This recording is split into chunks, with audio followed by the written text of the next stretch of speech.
Здраво живо, јас сум Димче, добро дојдовте во уште едно моје видео. Овој пат ве донесов на едно многу интересно место, ова зад мене е едно од најуникатните и најинтересните места во нашата околина, а по својата уникатност можеби и во светот. Што мислам, сега ќе ви кажам зашто е ова место толку уникатно. Ова место зад мене некогаш, пред многу илјадници години, било родоверен храм, подоцна било христијанска црква, за сега на крајот да биде џамија. Значи, нема такво место уникатно кое што ги спојува сите вери во едно, односно ни кажува дека тоа е возможно. Сега ќе ви објаснам и подетално за што станува збор. Например, во Родовирието на ова место бил посветен храм на богот Перун. Значи, нашите предци верувале во богови кои што биле тука со нив на земјата. И тие ги славеле нив, тие дури и се дружеле со нив, а некои кажуваат дека дури и ние сме потомци на тие богови. Сега, поимот Бог порано и поимот Бог сега бил различен, а порано се верувало дека постојат луѓе кои што толку напреднале во својот развој, што достигнале ниво на така наречен Бог. А дека има еден креатор кој што створил се. Значи, тие верувале дека човекот може да расте, да напредува во својот развој и да дојде до степен на Бог. Па така и овој Бог спомнат во нашата митологија Перун. Значи, Перун зазема високо место во нашата митологија, тој бил Бог на громот или бил наречен Перун громовник, и токму на ова место имало негов храм. Подоцна, на ова место е направен христијански храм или црква посветена на Свети Илија Громовник, а Свети Илија Громовник е Перун во Родоверието. Значи, ги земал сите негови особини, меѓутоа, како што знаете, секоја религија си влече на своја страна, па така и христијанството земала од богот Перун тоа што му треба и го задржала во Свети Илија Громовник. И подоцна на ова место била џамија, и мислам дека сега моментално последно се води како џамија. Иначе се наоѓа во центарот на Штип, на мала височинка која што го надледува градот. И токму тоа и било логата на Перун, а тој секогаш седел на високо и тој раководел со молњите или громовите, а тој бил еден од нашите врховни богови, а карактеристично е за него што тој возел огнена кочија, а тој бил заштитник на воините и на онаа повисока класа што се створила подоцна во нашиот развој, односно во поновото време. Истите тие особини ги има и Свети Илија, он е громовник, како што знаете, се вози во огнена кочија, а заштитно дрво на Перун е дабот, а негова птица, представник или животно е орелот. И токму зад мене имаме нешто што е толку уникатно и што го има само на ова место. А сега ќе ви го покажам и храмот поубаво. За жал, овој храм е оставен на забот на времето да се уништи, како и сите или повеќето објекти кои што сведочат за нашата длабока историја, за нашето ветско минато и за нашето вистинско потекло и должина или колку долго сме на овие простори. Се што сведочи дека ние сме повеќе од 10.000 години на овие простори, се остава да се уништи. Ајде сега ќе да ви покажам храмот одблиску, да го разгледаме малку и да видиме што можеме да узнаеме, дали има некои интересни работи на него, можеби некои остатоци од тој родоверен храм. Уште само да кажам дека во Родоверието не се граделе објекти, туку се граделе само ветски кули, како што оваа кула зад мене, каде што волхот или тогашниот свештеник медитирал внатре и добил информација од небото, а во околината биле поставени само столови, додека христијанството и подоцна муслиманството, они граделе објекти. Целта, значи, на Родоверието или на тие стари објекти била таа енергија што е во земјата да се прошири, затоа тие не ја затнувале со градби, напротив, тие ставале храмови за да се зголеми и да се појача таа енергија.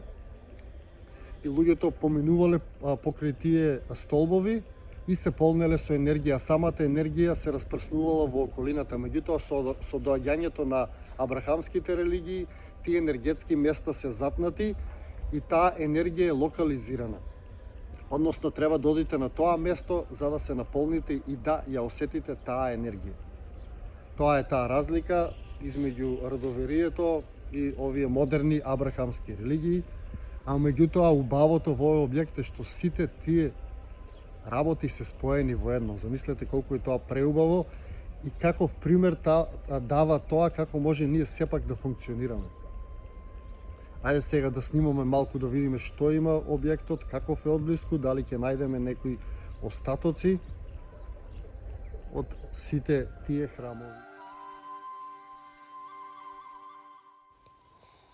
Значи, како што кажав, објектот се наоѓа на височинка која што го надгледува градот Штип, односно го чува, затоа што Перун секогаш седел на високо, така и како што знаете планините, Пиринските планини или Пирин е именувано по богот Перун, затоа што тој секогаш седел на високо, па така и овој негов храм го надгледува градот Штип и го чува, односно Светилија исто го чува овој град, и затоа овој храм или оваа црква е поставена на мала височинка над градот. Како што гледате, црквата или храмот е оставена на работ на времето, а јас веќе се изморив од снимање на овакви прекрасни објекти, интересни, уникатни објекти кои што ги нема никаде во светот, а се оставени на забот од времето.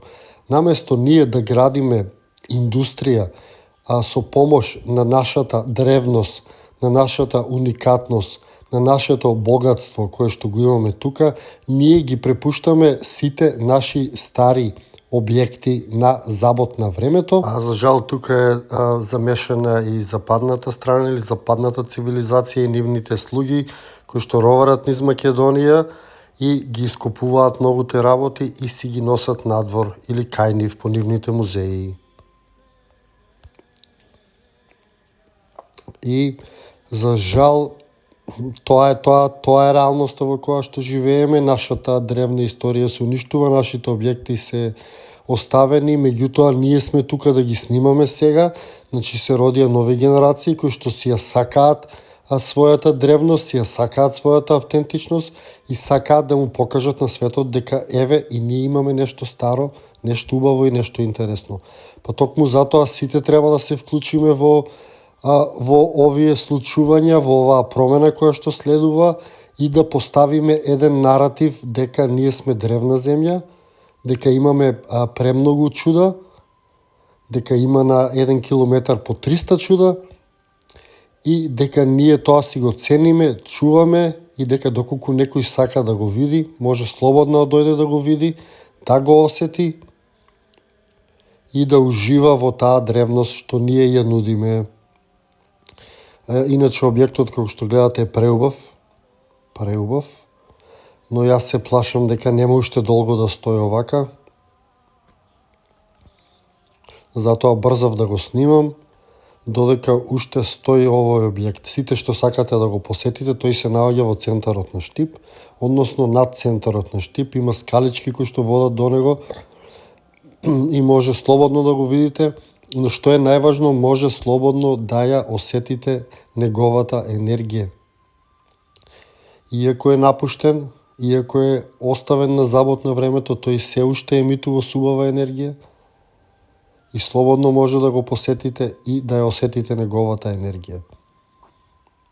Се надевам ќе ве мотивирам да го посетите, да го видите и сите заедно да испратиме една енергија да се зачува овој култен, уникатен објект кој што го нема никаде во светот. Значи, родоверен храм, црква и џамија имаме во еден објект. Преубаво.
А ви благодарам што бевте со мене во уште една мала авантура. Се надевам ве доближив повеќе до овој објект, а кој што представува родоверен храм, црква и џамија во едно. А ви благодарам, драги луѓе, ви го посакувам секое добро на овој свет, се гледаме во некое мое наредно видео или низ нашата убава Македонија.